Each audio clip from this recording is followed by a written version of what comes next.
Hi കൂട്ടുകാരെ, പുതിയൊരു വീഡിയോയിലേക്ക് എല്ലാവർക്കും സ്വാഗതം. അങ്ങനെ രാമനാഥൻ പറയാണ്, എന്തായാലും അനുപമയും ഇന്ദ്രനും പിരിഞ്ഞിരിക്കുന്ന ഈ സമയത്ത് ഇത് വേണ്ടായിരുന്നു എന്ന് ദയോട് പറയുമ്പോൾ ദയ പറയാണ്, ഇതിൽ ചെയ്തതിൽ യാതൊരു തെറ്റില്ല. അത് കേൾക്കുന്ന ശബരി, ഇത് ചെയ്തത് നല്ല കാര്യം തന്നെ, അതിൽ ഞാനൊരു തെറ്റ് കാണുന്നില്ല. ഇന്ദ്രേട്ടന് പല വാണിങ്ങും കൊടുത്തതാണല്ലോ, പക്ഷേ ഇന്ദ്രേട്ടന് എന്നിട്ടും അത് മനസ്സിലാക്കാത്ത സ്ഥിതിക്ക് അത് ചെയ്തതിലൊന്നും തെറ്റില്ല എന്ന് പറയണ്ട. അപ്പോൾ ഈ സമയം ദയ പറയണേ, എന്തായാലും ശബരിയേട്ട ഇക്കാര്യത്തിലെങ്കിലും എൻ്റെ കൂടെ നിന്നല്ല, ഇതിനെല്ലാം സപ്പോർട്ട് ചെയ്ത അനിതേച്ചിയാണ്. അനിതേച്ചി ഇല്ലായിരുന്നെങ്കിൽ ഞാൻ ഈ സത്യങ്ങളൊന്നും അറിഞ്ഞിരുന്നില്ല എന്നുള്ള കാര്യങ്ങളും കൂടെ പറയണം കേട്ടോ. അപ്പോൾ അത് കേൾക്കുന്നതിനോട് കൂടിയിട്ട് അനിത പറയണേ, ഇതൊന്നും ഇപ്പോൾ വലിയ കാര്യമല്ല എന്ന് പറയണേ. അപ്പോൾ ഉടൻ തന്നെ ഉണ്ണിക്കുട്ടനെ നോക്കാൻ ഇവിടെ വാസന്തിയേച്ചി ഉള്ളത് കൊണ്ടാണ്. അത് കേൾക്കുന്ന വാസന്തി പറയണേ, ഉണ്ണിക്കുട്ടനെ നോക്കുക എന്ന് പറയുന്നത് അത് വലിയ ടാസ്ക്കാണ്. വികൃതിയും കാര്യങ്ങളൊക്കെയുള്ള ആ കുട്ടിയെ നോക്കാൻ കുറച്ച് ബുദ്ധിമുട്ടാണെങ്കിലും ഞാനതിലൊരു സന്തോഷം കണ്ടെത്തി. അപ്പോൾ ധനം പറയണ, ഭക്ഷണം കഴിക്കാനൊന്നും വാസന്തിക്ക് പറ്റിയിട്ടില്ല. അത് കേട്ട ഉടൻ തന്നെ എനിക്ക് എന്നാലും കുഴപ്പമില്ല, ഞാൻ അവനെ നോക്കി എന്നൊക്കെ ഇങ്ങനെ പറയാം കേട്ടോ. അപ്പോൾ ഉടൻ തന്നെ ഇതൊക്കെ കേട്ട് ശബരിക്കും സന്തോഷമാവാണ്. എന്നിട്ട് ഇനിയിപ്പോൾ എന്താ തീരുമാനം എന്നുള്ള ആ ഒരു വാക്കായി. അപ്പോൾ ഉടൻ തന്നെ ശബരി പറയും, ഇതിൻ്റെ പേരിൽ ഇനി ചെയ്യാനോ പോവാനോ ഒന്നിനും നിൽക്കണ്ട, കഴിഞ്ഞത് കഴിഞ്ഞു എന്നുള്ള ലെവലിൽ വിടുക എന്ന് പറയണ്ട. അത് കേട്ട ഉടൻ തന്നെ ദയ പറയണേ, ഇതാണ് ഈ ശബരിയേട്ടൻ്റെ പ്രശ്നം. ഇങ്ങനെയുള്ള പ്രശ്നങ്ങൾ കഴിഞ്ഞത് കഴിഞ്ഞു എന്ന് പറഞ്ഞു ഇരുന്ന് കഴിഞ്ഞാൽ തീർച്ചയായും അത് ബുദ്ധിമുട്ടാണ്. കഴിഞ്ഞത് കഴിഞ്ഞു എന്ന് പറയാനുള്ള ഒരു കാരണമുണ്ട് ദയേ, കാരണം ആ സ്വർണം നീ എരന്ന് വാങ്ങിയതാണ്. അവരുടെ കൈകളിൽ ഇരിക്കുമ്പോൾ നിനക്കത് വേണമെന്ന് പറഞ്ഞ് ആവശ്യപ്പെട്ട് നീ വാങ്ങിയ സ്വർണം നീ തന്നെ അങ്ങ് വെച്ചേക്ക്. അത് കേൾക്കുന്ന ദയ പറഞ്ഞു, എന്തിനാണ് ആ സ്വർണം? എനിക്കൊന്നും വേണ്ട. ആ സ്വർണ്ണത്തു കൊണ്ട് യാതൊരു ഉപകാരം ഇല്ലാത്ത സ്വർണം എന്തിന്? അത് അവരുടെ കൈകളിൽ തന്നെ തിരികെ കൊടുക്കണം. അത് കേട്ട ഉടൻ തന്നെ അവരുടെ കൈകളിൽ തിരികെ കൊടുക്കേ. എന്താ നീ പറയുന്നത്? ഇനിയും വീണ്ടും ഒരു പ്രശ്നത്തിലോട്ട് നീ പോകണോ? പിന്നെ ശബരിയേട്ടൻ മാത്രമേ ഇങ്ങനെ പറയത്തുള്ളൂ. അത് കേൾക്കുന്ന ധനം പറയണേ, ദയ പറയുന്നതിൽ ഒരു അർത്ഥമുണ്ട്. ആ പണം ചെമ്പ് കൂടിയ സ്വർണ്ണമാണെങ്കിൽ അത് അവരുടെ മുഖത്ത് എറിയുന്നത് പോലെ എറിഞ്ഞു കൊടുക്കുന്ന ശബരി നല്ലതാണെന്ന് പറയട്ടോ. അക്കാര്യത്തിൽ ശബരിയും പിന്നീട് യോജിക്കുകയാണ്. ഇതേസമയം സുശീലയാണ് കാണിക്കുന്നത്. പ്രതിഭയാണെങ്കിൽ ഭക്ഷണമൊക്കെ എങ്ങനെ കൊടുത്തുകൊണ്ടിരിക്കുകയാണ്. ആ സമയം സത്യമായിട്ട് ഇനി വേണമെന്നൊക്കെ എങ്ങനെ ചോദിക്കുന്ന സമയത്ത് സുശീല, അല്ല ഇന്നലെ എൻ്റെ മക്കള് രക്ഷാപ്രവർത്തനത്തിന് പോയിരുന്നില്ല, ആ രക്ഷാപ്രവർത്തനത്തിൻ്റെ കാര്യങ്ങളൊക്കെ എന്തായി? അത് കേൾക്കുന്ന ഇന്ദ്രനും സത്യനും ഒന്ന് ദേഷ്യം വരുമെങ്കിലും അടക്കി പിടിക്കുക. തൻ്റെ അമ്മയായി പോയില്ലേ, എന്ത് ചെയ്യാൻ എന്നാ ഒരു ഇതിൽ നിൽക്കുക. അപ്പോഴേക്കും പ്രതിഭ ചോദിക്കുക, അമ്മ ഭക്ഷണം എടുക്കട്ടെ, ആർക്ക് വേണം നിൻ്റെ ഭക്ഷണം എന്നുള്ള രീതിയിലായിട്ടോ. അപ്പോൾ ഉടൻ തന്നെ ഇന്ദ്രൻ പറയാണ്, അവളെ രക്ഷിച്ചു കൊണ്ടുവന്നു, അവളെ ഇന്നലെ റെയിൽവേ ട്രാക്കിൽ വെച്ച് കണ്ടു. അല്ല, ഓട്ടോറിക്ഷ കയറി പോകാനാണോ അതോ ട്രെയിൻ കയറി പോകാനാണോ അവൾ റെയിൽവേ ട്രാക്കിലോട്ട് പോയത്, അതോ മരിക്കാനാണോ? ആ പുച്ഛത്തോടു കൂടിയുള്ള ആ ഭാവത്തോടു കൂടി ഇങ്ങനെ സംസാരിക്കുന്നത് കേൾക്കുമ്പോൾ തന്നെ ഇവർക്ക് ദേഷ്യം പിടിക്കുന്നുണ്ട് കേട്ടോ. അപ്പോൾ ഇന്ദ്രൻ പറയണേ, അവൾ മരണത്തിൽ നിന്ന് രക്ഷപ്പെടുത്തി കൊണ്ടുവന്നതാണ്. എന്തായാലും എൻ്റെ മക്കൾ ആളുകൾക്ക് പറയാൻ നല്ല രസമുള്ള മക്കളാണ്. നിങ്ങളെക്കൊണ്ട് പറയിപ്പിക്കാൻ വേണ്ടി രണ്ടെണ്ണം ഇറങ്ങിക്കോളും. അത് കേൾക്കുന്ന ഇന്ദ്ര, എന്താ അമ്മ ഇങ്ങനെയൊക്കെ പറയുന്നത്? അത് കേൾക്കുന്ന സുശീല പറയണം, എന്തായാലും ഇപ്പോൾ ചീരു എന്ന് പറയുന്ന അവൾ എവിടെ? വിനയൻ്റെ വീട്ടിലോട്ട് അവൾ എന്തായാലും പോയില്ല.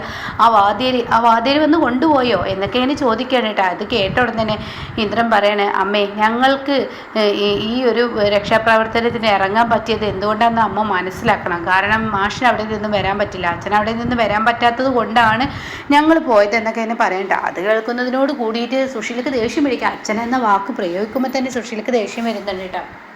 അങ്ങനെ സുശീലയോട് ഇന്ദ്രൻ പറയണം, അനുപമയുടെ വീട്ടിലുണ്ട് എന്ന് പറയട്ടോ. ആഹാ, എൻ്റെ രണ്ട് മക്കൾക്കും കോളടിച്ചല്ലോ. എന്തായാലും പണ്ടത്തൊക്കെ ഒരു ചൊല്ല് പോലെ തന്നെയാണല്ലോ ഇപ്പോൾ ഈ വരുന്നത്. മൂത്ത മകനിക്ക് അനുപമയുമായി അടുക്കണം, രണ്ടാമത്തവനാണെങ്കിൽ ചീരുവിനെ കാണുകയും വേണം.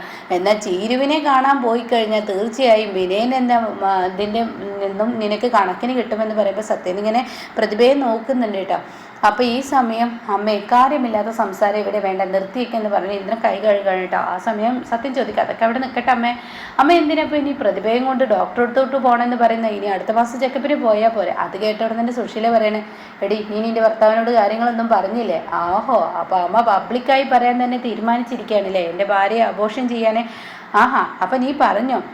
ഞാൻ പറഞ്ഞു എന്ന ഭാവത്തിൽ സത്യേന നിൽക്കുക. ഇത് കേൾക്കുന്ന ഇന്ദ്രൻ മൊത്തത്തിൽ ഇങ്ങ് ദേഷ്യം പിടിച്ച് വരികയാണ്. ഇന്ദ്രന് അത് പറ്റിയില്ല കേട്ടോ. അപ്പോൾ ഉടൻ തന്നെ അമ്മയുടെ മനസ്സ് എന്ത് മനസ്സാണ്, എന്തിനാ ഇപ്പോൾ അബോർഷൻ? അപ്പോഴേക്കും സോന ചോദിക്കുകയാണ്, പ്രതിഭ നീ അമ്മയോട് അബോർഷൻ ചെയ്യണമെന്ന് നീ പറഞ്ഞോ? ഇല്ല, ഞാൻ പറഞ്ഞില്ല. പിന്നെ എന്തിനാണ് അമ്മ ഇപ്പോൾ അബോർഷൻ? അതെ, ഒരു ജ്യോത്സ്യം പറഞ്ഞതാണ് ഈ വീടിന് ഇനി സന്ധ്യ ദോഷമായി, അങ്ങനെ എന്തൊക്കെയോ ദോഷങ്ങൾ പറയുന്നു കേട്ടോ സുശീല. അപ്പോൾ അത് കേട്ട ഉടനെ തന്നെ എന്ത് ദോഷമാണെങ്കിലും, ദശാദോഷമാണെങ്കിലും, സന്ധ്യാദോഷമാണെങ്കിലും, അമ്മയുടെ ഏത് ദോഷമാണെങ്കിലും ഇവിടെ ഇപ്പോൾ ഈ ദോഷത്തിലൂടെ തന്നെയല്ലേ ഞങ്ങളും കടന്നു പോകുന്നത്. എടി, ആ ദോഷത്തിന് കാരണക്കാരെ ഇവളുടെ വയറ്റിൽ കുരുത്ത കുഞ്ഞാണ്. അതിൻ്റെ ഏറ്റവും വലിയ ഒരു കാര്യമാണ് ഇപ്പോൾ ഇവിടെ നടന്നത്. എനിക്ക് ഹാർട്ട് അറ്റാക്ക്, ആ കുഞ്ഞ് കാരണമാണ് എനിക്ക് ഹാർട്ട് അറ്റാക്ക് ഉണ്ടായത്.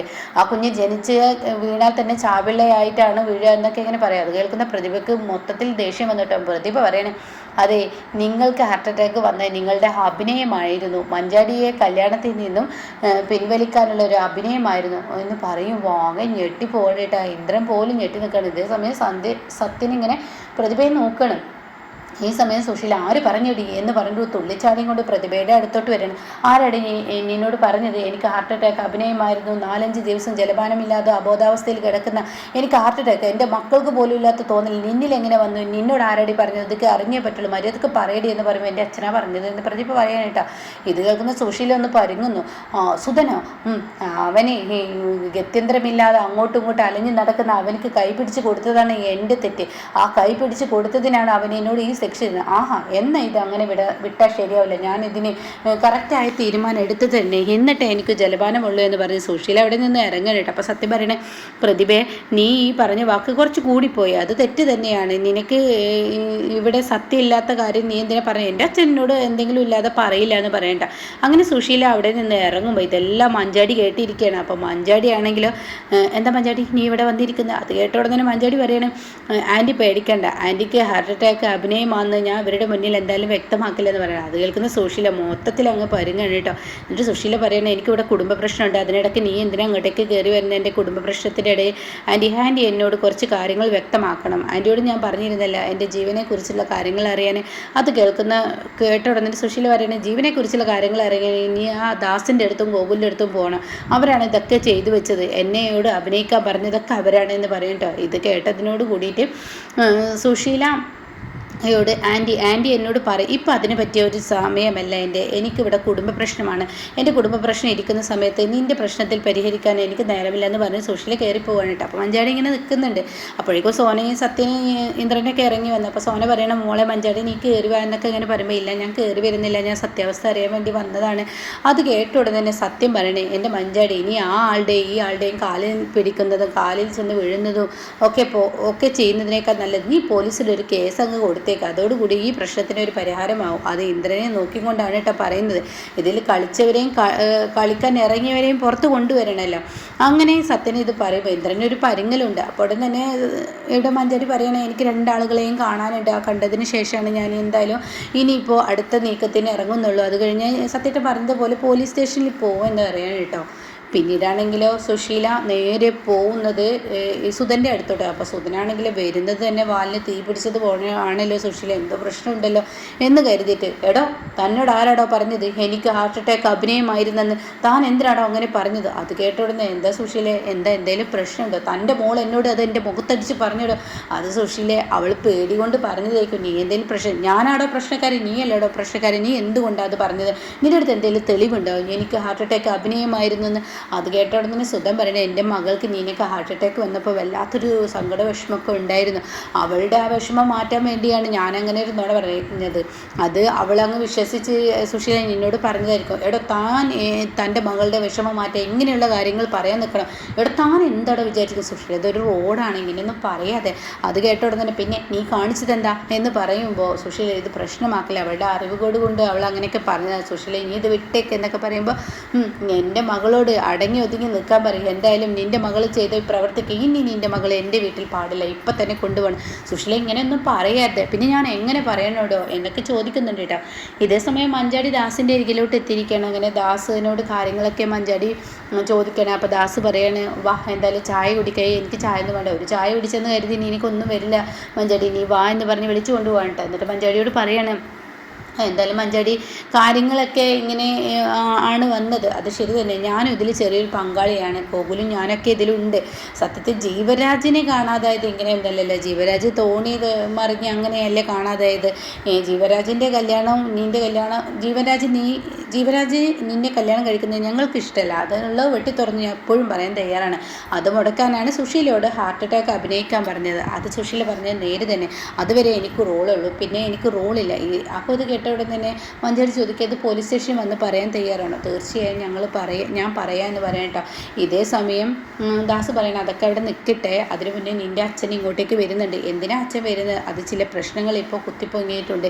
എന്ത് പ്രശ്നം? വിനയനും ചീരുവുമായി ഇന്നലെ ചീരു ആത്മഹത്യക്കൊക്കെ ശ്രമിച്ചിരിക്കുന്നു. എന്താ ഈ പറയുന്ന ഈശ്വര? അതെ, ചീരു ഇന്നലെ ആത്മഹത്യക്ക് ശ്രമിച്ചിരിക്കുന്നു. അതിനെക്കുറിച്ച് സംസാരിക്കുന്നു. എൻ്റെ അച്ഛൻ വരുമ്പോൾ ഇക്കൂട്ടത്തിൽ നീ ഇതും പറഞ്ഞേക്കെന്ന് പറയാം കേട്ടോ. പിന്നീട് കാണിക്കുന്നത് ചീരുവിനെയാണ്. ചീരു ഇങ്ങനെ ഭക്ഷണം കഴിച്ചിരിക്കുന്ന സമയത്ത് അവിടെ അനുപം പറയുന്നുണ്ട് കഴിക്കുന്നില്ല. അപ്പോൾ നീ കഴിക്കടി മോളെ, എൻ്റെ വയറ്റിലൊരു കുഞ്ഞുണ്ടടി, നീ കഴിക്കുന്നൊക്കെ ഇങ്ങനെ പറയുമ്പോൾ ഇല്ല ഞാൻ കഴിക്കുന്നില്ല, എനിക്ക് വേണ്ട. എന്തിനാണ് ഈ കുഞ്ഞ്? അയാൾക്ക് ഒരു മകനെ പെറ്റിട്ട് കൊടുക്കാൻ, ആ മകനെ പ്രസവിക്കാൻ മാത്രം അയാൾ എന്നെ ഉപയോഗിക്കുകയാണ് എന്നൊക്കെ ഇങ്ങനെ പറയുമ്പോൾ എന്തിനാ മോളെ നീ ഇങ്ങനെയൊക്കെ പറയുന്നത്? ആ ജീവൻ നിലനിർത്തേണ്ട, ആ ജീവൻ ഇങ്ങനെ അങ്ങ് പോവുകയാണെങ്കിൽ പോയിക്കോട്ടെ, എത്ര ഇന്ന് കരുതിയാണ് അയാളുടെ ആട്ടും തൊഴിയും ഞാൻ കൊള്ളുന്നത്, ഇനി വെയ്യ എന്നൊക്കെ ഇങ്ങനെ പറയുമ്പോൾ പുറത്ത് ഇങ്ങനെ പേ പിടിച്ച നായ്ക്കളെ പോലെ അതിലും വലിയ ദേഷ്യത്തോടു കൂടിയാണ് കേട്ടോ വിനയൻ ബൈക്കിലിങ്ങനെ സ്പീഡിൽ ഓടിക്കൊണ്ട് വരുന്ന ഭാനുമ കാണണം. അയ്യോ ഈ വൃത്തികെട്ടവൻ എന്തിനാ ഇങ്ങോട്ടേക്ക് കയറി വരുന്നത് എന്ന് പറഞ്ഞിട്ട് അകത്തോട്ട് ഓടുന്നുണ്ട് കേട്ടോ. അപ്പോൾ ഈ ഒരു എപ്പിസോഡാണ് ഇന്ന് വന്നിരിക്കുന്നത്. അപ്പോൾ ഇനി എന്തായാലും വിനയൻ ചിരുവിനെ അവിടെ ദ്രോഹിക്കുമ്പോഴാണ് ഇനി മാഷിൻ്റെ കടന്നു വരവും കൂടി ആവുന്നത് കേട്ടോ.